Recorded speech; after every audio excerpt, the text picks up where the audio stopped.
In the forgotten corners of rural America, extraordinary stories often remain buried beneath weathered floorboards and behind crumbling walls. None perhaps as remarkable as what transpired in the small town of Millfield, Ohio, where one woman's desperate gamble on a property nobody wanted led to a discovery that would shake the foundations of local history. What she found beneath that floor wasn't just a hole, it was a gateway to the past that would forever alter her future. If you're watching this video, take a moment to subscribe to our channel and let us know in the comments where you're joining us from today as we uncover one of the most astonishing property discoveries documented in recent years. Martha Kowalski never imagined at 62 years old she would be starting over. The passing of her husband Robert, after 43 years of marriage, left her emotionally shattered and financially vulnerable. The medical bills from his prolonged battle with cancer had drained their modest savings, forcing Martha to sell their family home in Cleveland. With only $20,000 to her name and a small monthly pension, her options seemed desperately limited.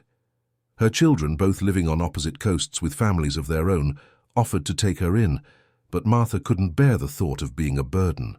She needed something of her own, a place to rebuild, to grieve, and perhaps to find purpose again. It was her daughter who first spotted the listing online, a small cottage on the outskirts of Millfield selling for just $18,000. The listing had been active for over 3 years, the price dropping steadily with no takers. The real estate agent's description was sparse, mentioning only a historical property with potential and as-is condition. The photographs showed a dilapidated structure nearly swallowed by overgrowth, its white paint peeling to reveal grey, weathered wood beneath. The roof sagged ominously in several places, and the porch appeared to be clinging to the main structure by sheer force of will. "It looks like it might collapse if someone sneezes near it, Mom," her daughter had warned. But Martha saw something else. She saw possibility, and more importantly, she saw something she could afford. Against the emphatic advice of her children and the raised eyebrows of her friends, Martha made an offer of $15,000. To everyone's surprise, except perhaps Martha's, the offer was accepted without negotiation, a fact that should have raised more red flags than it did. What Martha didn't know then was that the cottage had been unoccupied for nearly 30 years. The previous owner had died in 1992, and the property had passed through a succession of distant relatives who wanted nothing to do with it. Local rumors about the place had effectively poisoned its reputation in the small community of Millfield. Some said the land was cursed from an old mining accident. Others whispered about strange noises that could be heard on certain nights. Most in town simply referred to it as the Harker place, named after its longtime owner, Emmett Harker, a reclusive figure who had become something of a local legend for his peculiar behaviors and the mysterious circumstances of his death. The closing process moved with surprising speed. Within 3 weeks, Martha found herself standing in front of her new home, key in hand, wondering if she had made the biggest mistake of her life. The cottage looked even worse in person than it had in the photographs. The structure consisted of a small living area, a kitchen with fixtures dating back to the 1960s, a single bathroom with a clawfoot tub that had seen better days, and 2 small bedrooms. The musty scent of abandonment hung heavy in the air as Martha stepped across the threshold for the first time as owner. "Welcome home," she whispered to herself, her voice hollow in the empty space. The first few weeks were a blur of cleaning and minor repairs. Martha worked from sunrise to sunset, her hands becoming rough and calloused as she scraped away decades of grime and neglect. The locals kept their distance at first. On her infrequent trips into town for supplies, Martha noticed the curious glances and hushed conversations that would abruptly cease when she approached. It wasn't until her 3rd week that someone finally addressed the elephant in the room. "Hi, you're the one who bought the Harker place," said the cashier at the local hardware store, a woman in her 50s with salt and pepper hair and a name tag that read Doris. "Yes, that's me," Martha replied with a tentative smile. "Is there something I should know about it?" Doris's expression softened slightly. "Just surprised anyone would want it is all. That place has been sitting empty since I was in high school." "Well, beggars can't be choosers," Martha said with a self-deprecating shrug. "It was what I could afford." Something in her candor seemed to break the ice. Doris leaned across the counter and lowered her voice. "Listen, if you need any help, my husband Tom does handyman work. Reasonable rates. You might need it with that place." It was the first genuine offer of assistance Martha had received since arriving in Millfield, and she gratefully accepted Doris's husband's phone number. The encounter marked a subtle shift in how the townspeople viewed her, no longer as an outsider who had foolishly purchased a cursed property, but as a widow trying to make the best of difficult circumstances. As Martha continued her restoration efforts, she found herself developing a strange affection for the dilapidated cottage.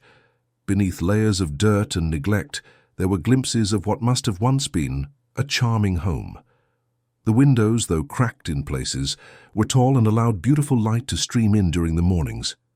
The stone fireplace in the living area, once cleaned of debris and cobwebs, proved to be in surprisingly good condition. Even the kitchen, despite its outdated fixtures, had a certain rustic charm that Martha found appealing. It was in the larger of the two bedrooms, which Martha had claimed as her own, that she made her first significant discovery. While clearing out a closet, she found a small metal box tucked into the far corner. Inside were photographs, yellowed with age, showing a young man in what appeared to be mining attire standing proudly in front of the cottage, which in the photo looked new and well-maintained. According to a date scrawled on the back, the photograph had been taken in 1928. This, Martha assumed, must be Emmett Harker in his younger days. There were other items in the box as well. A pocket watch that no longer worked, several letters written in a flowing script that was difficult to decipher, and most intriguingly, a small leather-bound journal. The journal belonged to Emmett, and though many pages had been damaged by moisture over the years, Martha was able to piece together fragments of his life. He had worked in the coal mines that had once been the lifeblood of Millfield, until some sort of accident in the early 1930s had left him injured and unable to continue that line of work. After that, he had apparently become increasingly reclusive, making his living through unspecified means that the journal referred to only as his private enterprise. This discovery only deepened Martha's curiosity about the cottage's former owner. During her next trip to town, she visited the small local library and asked the librarian, a young woman named Sarah, if they had any information about Emmett Harker or the history of her property. "The Harker place?" Sarah's eyes widened slightly. "You're the one who bought it?" Martha was beginning to tire of this reaction. "Yes, that's me. Do you have any records I could look at?" Sarah hesitated. "We don't have much on Emmett specifically, but we do have some materials on the mining history of the area. There might be mentions of him in there." She paused. "You know, my grandfather knew him. Said he was odd but brilliant, always tinkering with things." This was the most specific information Martha had heard about Emmett yet. "Tinkering? Like an inventor?" "Something like that," Sarah replied. "Gramps said he was always working on some project or other in that cottage, especially after he left the mines. Some people thought he was just crazy, but Gramps always said there was method to his madness." Armed with this new information, Martha returned to the cottage with a renewed sense of purpose. If Emmett had been an inventor of sorts, perhaps there were other things to discover. She began to examine the cottage more carefully, looking for anything unusual in its construction or layout. It was during this more thorough inspection that Martha noticed something peculiar about the wooden floorboards in what she had been using as a dining area. Unlike the rest of the house, where the floorboards ran the length of each room, in this one section they were laid in a square pattern, as if forming a large panel about 5 feet across. The difference was subtle, noticeable only because Martha had been spending so much time cleaning each individual board. Her curiosity piqued. She knelt down and examined the edges more carefully. There appeared to be the faintest of seams around the perimeter of the square. Martha's heart began to race. Could this be some sort of trapdoor? Using a butter knife from the kitchen, she carefully worked the blade into what seemed to be the seam at one corner. After several minutes of gentle prying, the board lifted slightly, revealing a small gap. Encouraged, Martha worked her way around the perimeter, loosening each side until she was able to grip the edge of what was indeed a panel and lift it upward. The wood groaned in protest, decades of stillness making it resistant to movement. As the panel rose, a cloud of dust billowed upward, causing Martha to cough and momentarily close her eyes. When she opened them again, she found herself staring down into darkness, a square hole in her floor approximately 5 feet across and seemingly bottomless in the dim light. "Oh my God," Martha whispered, her voice barely audible even to herself. For a moment she sat frozen at the edge of the opening, her mind racing. Should she call someone? The police? Tom, the handyman?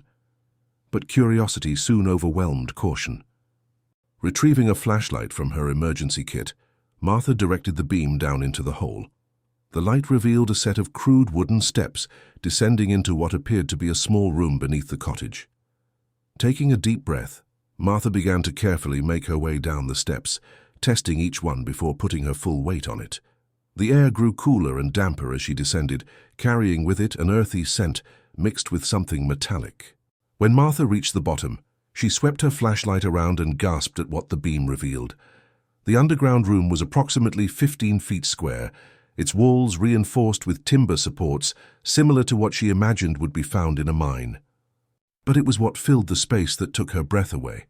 Workbenches lined the walls covered with tools, glass containers, and what appeared to be scientific equipment, all coated in a thick layer of dust, but otherwise remarkably preserved. In the center of the room stood what could only be described as a machine of some sort, a complex arrangement of metal components, gears, and glass tubes. Martha approached it cautiously, her flashlight beam catching glints of brass and copper. The machine appeared to be the culmination of whatever work Emmett Harker had been doing down here, its purpose utterly mysterious to Martha's untrained eye. Adjacent to the machine was a desk, its surface covered with papers, notebooks, and what appeared to be technical drawings. Martha set her flashlight down so that its beam illuminated the desk and carefully picked up one of the notebooks. The handwriting matched that of the journal she had found upstairs, Emmett's distinctive script, though here it was more precise, more technical. The pages were filled with calculations, diagrams, and notes that made little sense to Martha. Words like frequency, resonance, and oscillation appeared frequently, along with references to the vein that Martha assumed must relate to coal mining. As she continued to explore, Martha found something that made her blood run cold. A newspaper clipping dated July 18, 1932, with the headline, "Local Mine Disaster Claims 17 Lives." The article detailed an explosion in the main shaft of the Millfield Coal Company mine, caused by what was officially declared a methane gas buildup. Among the list of the deceased was the name Thomas Harker, a relation of Emmett's perhaps. Another clipping, this one from a month later, caught Martha's eye. It was smaller, tucked between the pages of one of the notebooks, and featured the headline, "Survivor Questions Official Report on Mine Tragedy." The brief article quoted an unnamed survivor who claimed the explosion was not the result of methane, but rather experimental work being conducted in a restricted area of the mine. The company had vehemently denied these allegations, and the matter had apparently been dropped from further public discussion. Martha's mind was reeling. What had Emmett been involved in? Was this underground workshop connected somehow to the mine disaster? And what was this machine intended to do? The questions multiplied with each new item she examined. One thing was becoming increasingly clear. Emmett Harker had been far more than the local eccentric that town gossip had painted him as. He had been a man with a purpose, with a project that had consumed him. As the initial shock of her discovery began to wear off, Martha realized she needed more light to properly examine everything. The flashlight, while adequate for a first look, wasn't sufficient to take in all the details of Emmett's workshop. Reluctantly, she decided to postpone further exploration until she could return with better equipment. Carefully making her way back up the wooden steps, Martha emerged from the hole, her mind buzzing with questions and possibilities. That night, sleep eluded Martha. She lay awake, staring at the ceiling, her thoughts continuously returning to what lay beneath her floor. The responsible thing would be to report her finding to someone. But to whom? The local authorities? What would they do with it? Would they even care about a decades-old workshop belonging to a man long dead? There was also the fear, however irrational, that reporting the discovery might somehow result in her losing the cottage. It was all she had now, and the thought of it being taken away or condemned was unbearable. By morning, Martha had made her decision. She would continue investigating on her own, at least until she had a better understanding of what she was dealing with. She drove to the nearest hardware store in the neighboring town of Athens, where she purchased a set of battery-powered work lights, a sturdier flashlight, a digital camera, and a notebook of her own. She also bought a basic toolkit, work gloves, and a dust mask. She had no idea what might be in those glass containers or what substances she might disturb. Upon returning to the cottage, Martha set up the work lights around the perimeter of the underground room, illuminating Emmett's workshop in its entirety for the first time in decades. The full sight was even more impressive than her initial glimpse had suggested. The machine at the center of the room was larger and more complex than she had first realized, standing about 4 feet tall with components that branched out in several directions. One section appeared to be a control panel of sorts, with gauges, dials, and what looked like a primitive keyboard. Martha began a systematic documentation of the workshop, photographing everything from multiple angles before touching or moving anything. She started with the machine, capturing its overall structure, before moving on to close-ups of its various components. She then turned her attention to the papers and notebooks on the desk, photographing each page carefully. The technical nature of many of the documents made little sense to her, but she hoped that someone with the right expertise might be able to interpret them. It was while photographing a stack of documents that Martha found something that sent a chill down her spine. A letter on official Millfield Coal Company letterhead dated March 5, 1932, 4 months before the disaster.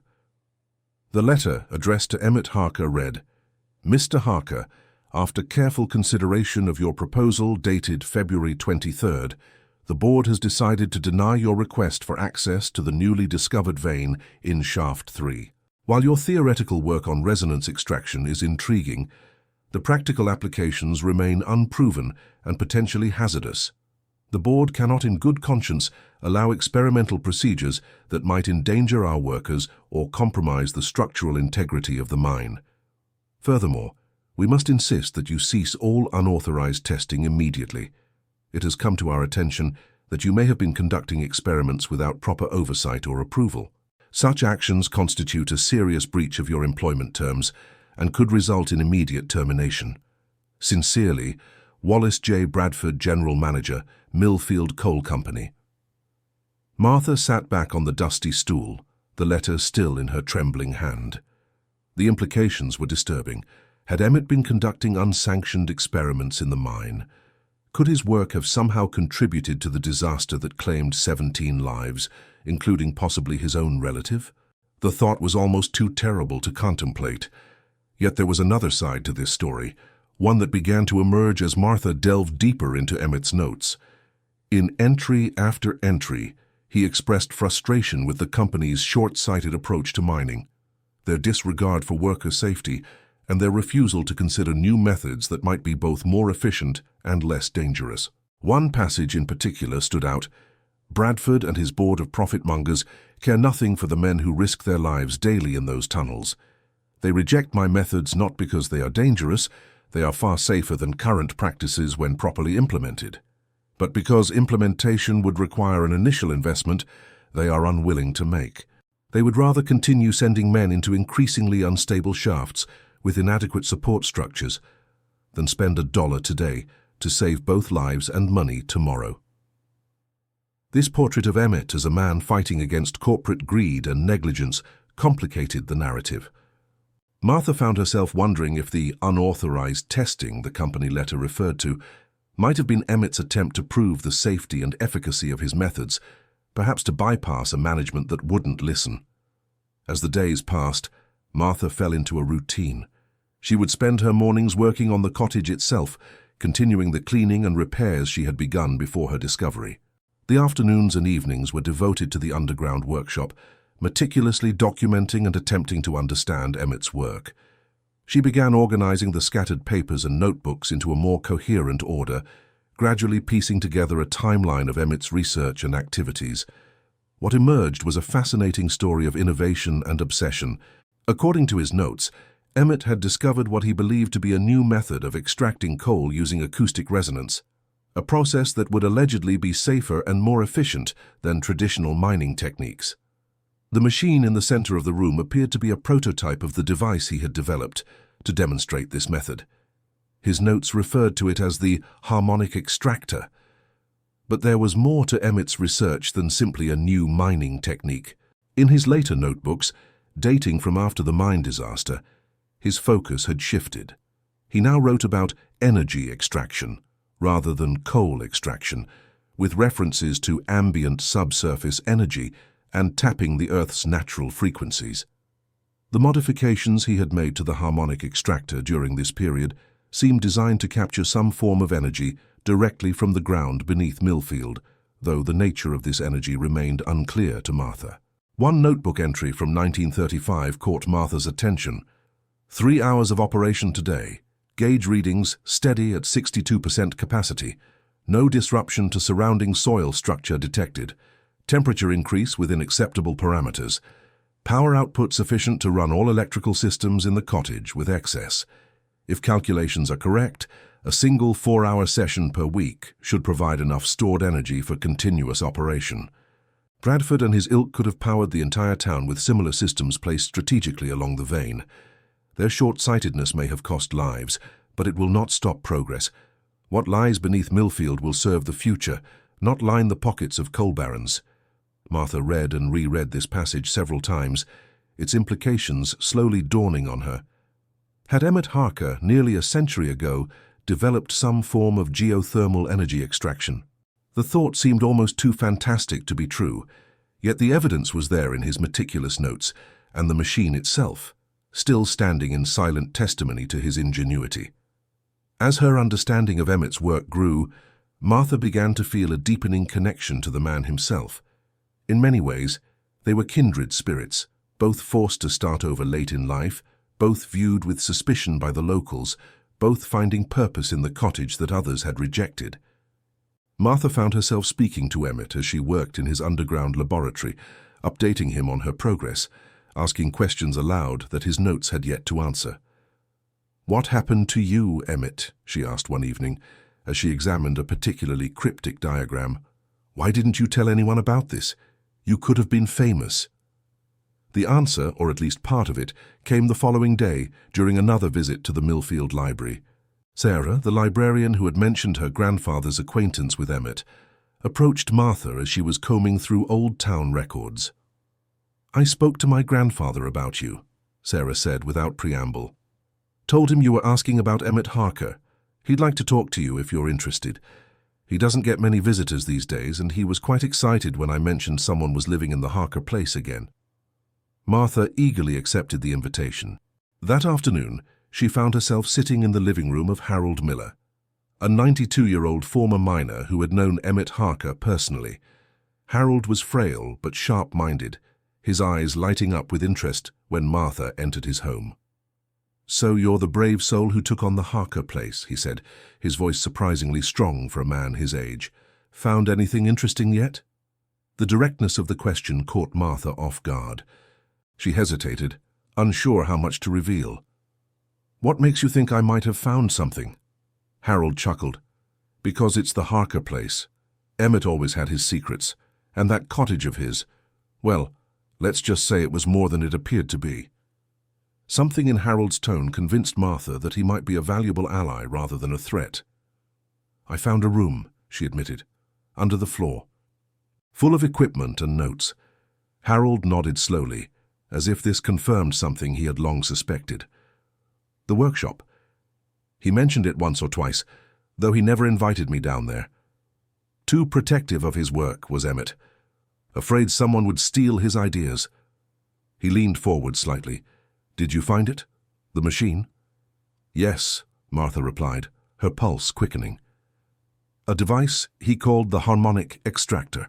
Do you know what it does?" Harold settled back in his chair, his gaze distant as if looking into the past. "Not exactly. Emmett was never one for clear explanations, but I know it had something to do with energy, pulling it straight from the ground somehow. He used to say we were all walking around on a sea of power that no one knew how to tap." He paused. After the disaster in '32, he became obsessed with proving his methods worked. Claimed the company had caused the explosion by ignoring his safety recommendations. "Did you believe him?" Martha asked. Harold's expression grew solemn. "I was there that day, down in the mines when it happened. Got lucky, was working a different section. But I lost friends. Good men." He was quiet for a moment. The official story never sat right with some of us. Methane buildup, they said.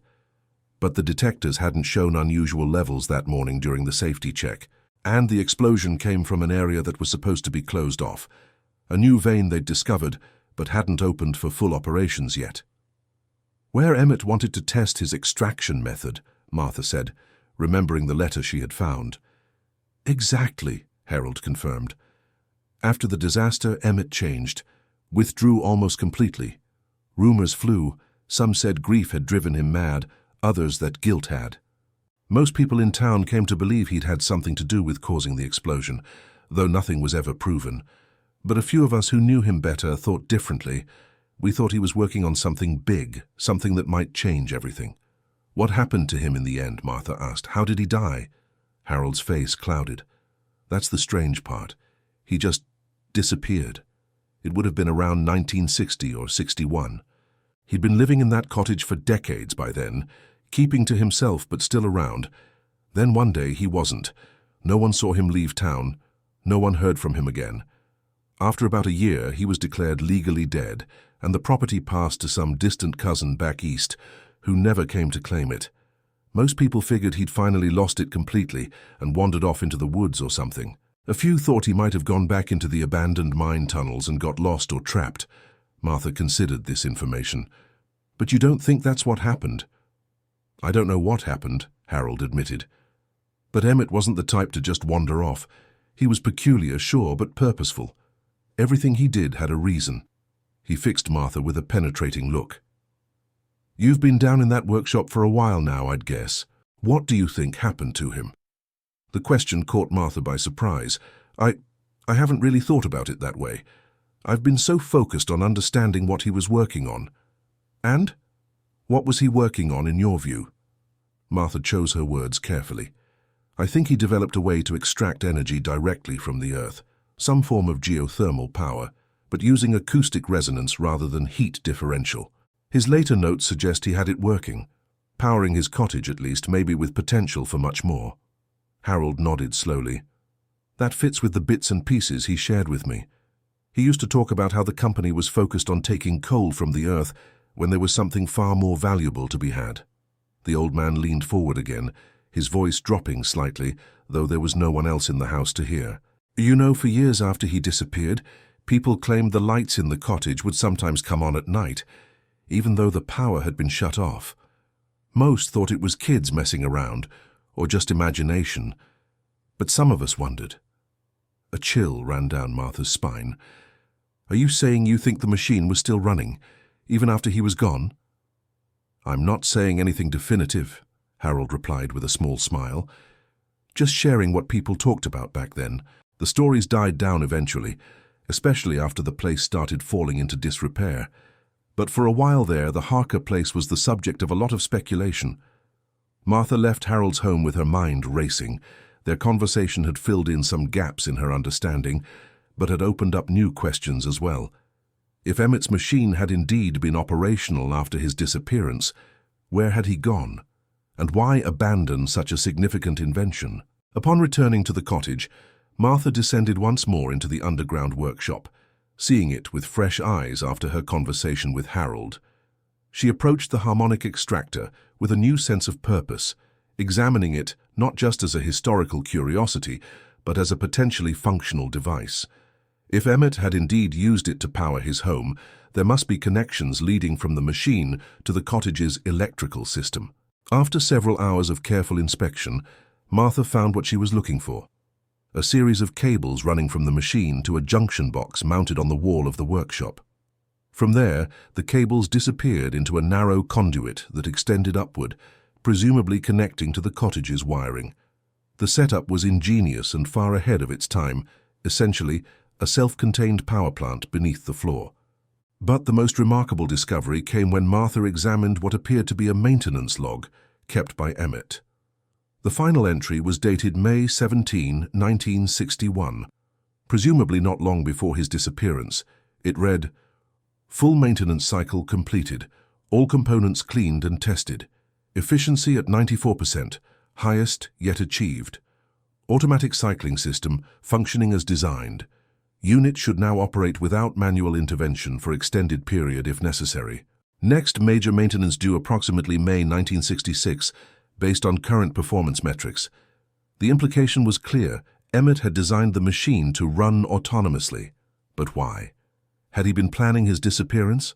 Or had he anticipated some other circumstance that would prevent him from maintaining the machine personally? As Martha pondered these questions, she noticed something she had overlooked before. In the corner of the workshop, partially concealed behind a stack of wooden crates, was what appeared to be a door that would presumably lead somewhere other than back up into the cottage. Martha's heart began to race as she carefully moved the crates aside to reveal a solid wooden door, reinforced with metal bands. Unlike the rest of the workshop, which was coated in decades of dust, the area around this door showed signs of more regular use. The dust was thinner, and there were what appeared to be footprints preserved in the grime on the floor. Martha tried the handle, but the door was locked. A thorough search of the workshop revealed no key, but Martha was not deterred. Using tools from her recently purchased kit, she began working on the lock. It was an old mechanism, and after about 20 minutes of careful manipulation, she was rewarded with a satisfying click. The door swung open with a groan of protest, revealing a narrow tunnel extending into darkness. Martha hesitated at the threshold, her flashlight beam swallowed by the gloom ahead. This was beyond anything she had anticipated finding. The rational part of her mind urged caution. Venturing into an unknown tunnel beneath her property, alone and with no one aware of her whereabouts, was objectively dangerous. But the pull of the mystery was too strong to resist. Taking a deep breath, Martha stepped through the doorway and into the tunnel. The passage was roughly hewn but reinforced at regular intervals with timber supports similar to those in the workshop. The floor was packed earth, and the ceiling was low enough that Martha had to stoop slightly as she moved forward. The air was cool and damp, carrying that same earthy scent she had noticed in the workshop, but stronger now. Martha estimated she had traveled about 50 yards when the tunnel began to widen, eventually opening into what could only be described as a small subterranean chamber. Martha's flashlight revealed a space approximately 20 feet square, its walls composed of natural rock, interspersed with coal seams. The chamber appeared to be part natural cave, part excavated room. Various tools were scattered around, pickaxes, shovels, and more specialized equipment that Martha didn't recognize. But it was what stood at the center of the chamber that truly took her breath away. A second machine, similar in many respects to the harmonic extractor, but larger and seemingly more advanced, dominated the space. Unlike its counterpart in the workshop, this machine showed signs of relatively recent maintenance. There was significantly less dust, and some components gleamed as if they had been polished not years, but perhaps months ago. Connected to the machine was an array of storage devices that Martha recognized from Emmett's notes as energy accumulators, essentially primitive batteries designed to store the power generated by the extractor. But most shocking of all was the small living area set up in one corner of the chamber. A cot, a table with a lamp, a small bookshelf filled with notebooks, and even a primitive kitchenette with a hot plate and some basic supplies. Someone had been living here, and based on the limited dust accumulation much more recently than 1961, Martha stood frozen in place, trying to process what she was seeing. The implications were almost too fantastic to believe. Had Emmett Harker not disappeared at all? Had he instead retreated underground, continuing his work in secret? But that would mean he had lived down here for years, possibly decades. Could that really be possible? As if in answer to her unspoken questions, Martha's flashlight beam caught something on the table, a notebook that appeared newer than the others she had found. With trembling hands, she picked it up and opened it to the first page. The handwriting was similar to Emmett's but shakier, as if written by an elderly hand. The date at the top read, January 12, 1989. "It has been nearly 30 years since I made the decision to retreat from the world above," the entry began. "In that time, I have refined the extractor beyond even my most optimistic projections. The energy yield has increased tenfold, while the operational footprint has decreased by 60%. I am now able to tap the Earth's natural energy with minimal disruption to surrounding structures, and the accumulators can store sufficient power to operate all systems for up to 2 years without further extraction cycles. Martha sank onto the cot, the notebook still in her hands, as the reality of what she was reading sank in. Emmett Harker had not disappeared in 1961. He had simply gone underground, literally and figuratively, to continue his work away from the prying eyes of a world that had rejected his innovations and branded him a madman. As she continued reading through the notebook and others she found in the chamber, a remarkable story unfolded. After the mine disaster and the subsequent shunning by the community, Emmett had become convinced that his work would never be accepted or properly utilized in his lifetime. Rather than abandon it, he had chosen to preserve it for future generations. The tunnel and chamber had originally been an exploratory shaft from the main mine, abandoned after the disaster, but rediscovered by Emmett during his own private explorations. He had converted it into a secondary laboratory and eventually a living space, gradually transitioning his life underground while maintaining the appearance of normal habitation in the cottage above to avoid suspicion. According to his journals, Emmett had continued to refine his technology for decades, venturing above ground only rarely and always at night to avoid being seen. The lights that locals had reported seeing in the supposedly abandoned cottage had indeed been real. Emmett periodically checking on his original workshop and maintaining connections to the outside world through radio and, in later years, television powered by his extractor. The final journal entry was dated October 3, 1992, the year that records showed Emmett Harker had been declared legally dead. The entry was brief and poignant. "My time draws near. At 87 years I have accomplished what I set out to do, create a sustainable, clean energy source that harnesses the Earth's natural power without destruction or pollution. I have prepared everything for whoever might someday discover my work.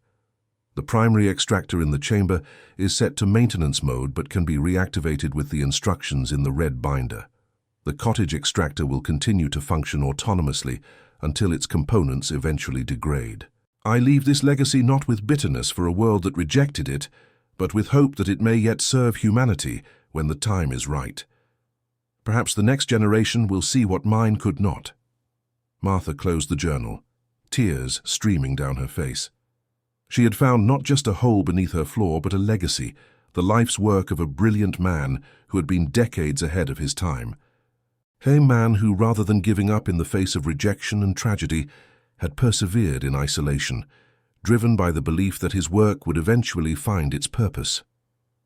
Over the following weeks, Martha dedicated herself to understanding Emmett's technology as thoroughly as possible.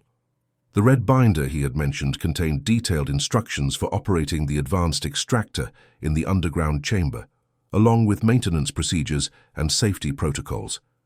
With careful study and some trial and error, Martha was able to reactivate the system, bringing Emmett's creation back to life after what appeared to be several years of dormancy following his death.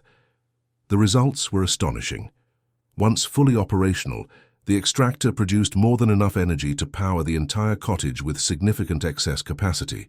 Martha disconnected from the municipal power grid, explaining to puzzled utility workers that she was going off-grid with a solar system. It wasn't entirely a lie. She was indeed harnessing a natural energy source, just not the one they assumed. Martha also reached out to Harold Miller again, sharing with him the full extent of her discoveries. The old man was moved to tears when she showed him Emmett's underground chamber and the journals documenting his secret life. "I always knew he was something special," Harold said, his voice thick with emotion. "Just never imagined anything like this."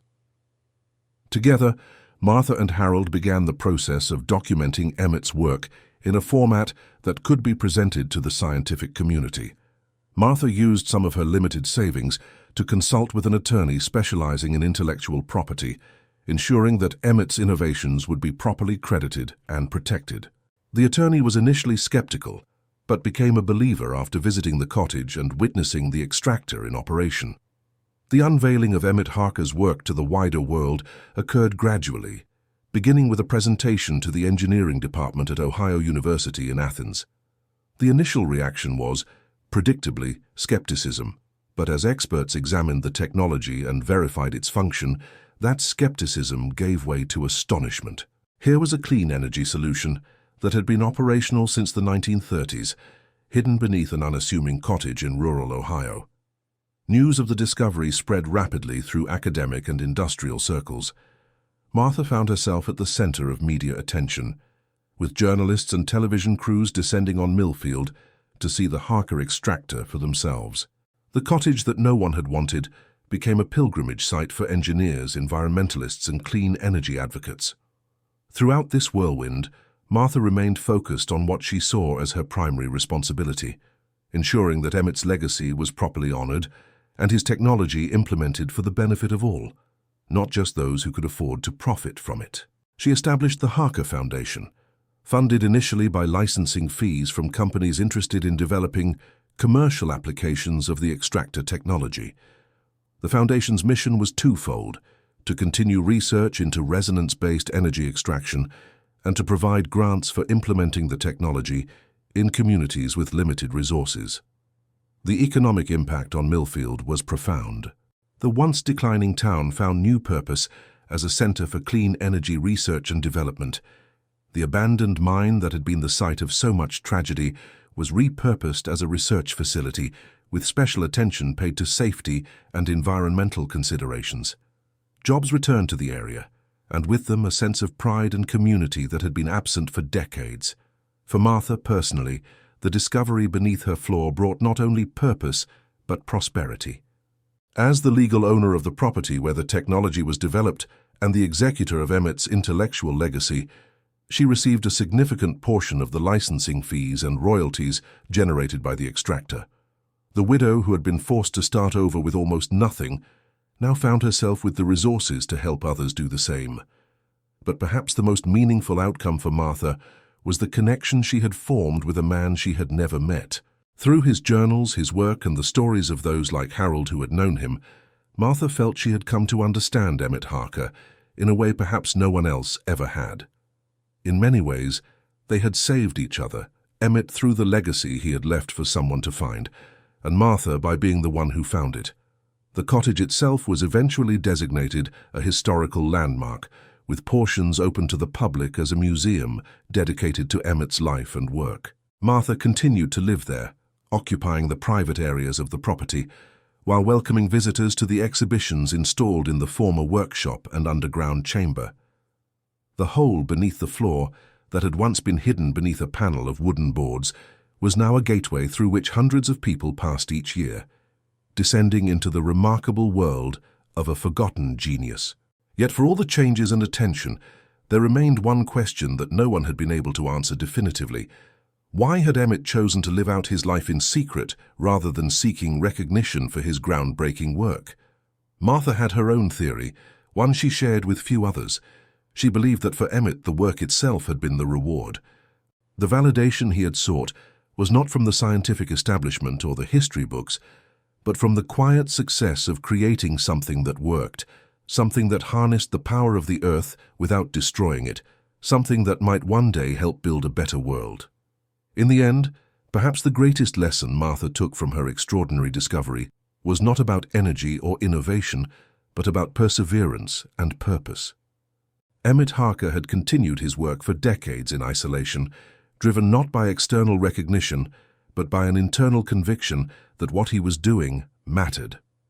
Martha saw in his example a model for her own life, a reminder that age was no barrier to starting anew, that rejection need not mean defeat, and that the most meaningful legacy one could leave might be discovered long after one was gone. As for what lies beneath the floors of other abandoned properties waiting for someone brave enough to look, well, that remains a mystery for others to uncover. But in at least one forgotten cottage in Millfield, Ohio, a hole in the floor became not an obstacle but a passage to possibility, not a flaw, but a gateway to the future.